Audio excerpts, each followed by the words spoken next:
င်္ဂလာပါရှင်ကျမဘွားရဲ့ဒီနေ့တာပြင်ပန်းလွတ်နေမှုကိုပြီးပြောက်စေနိုင်တဲ့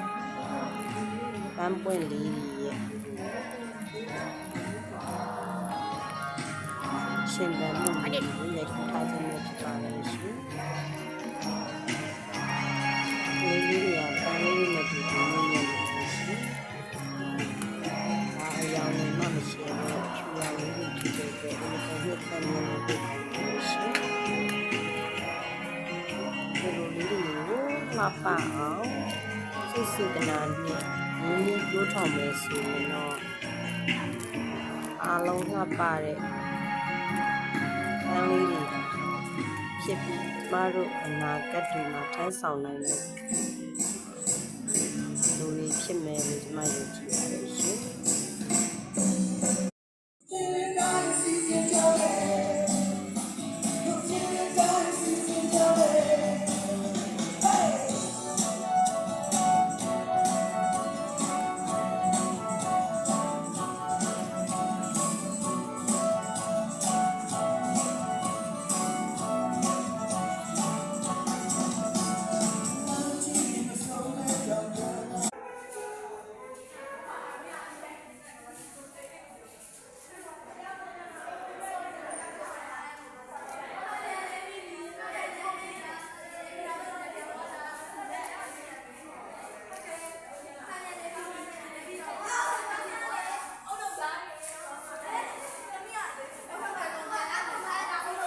Hey!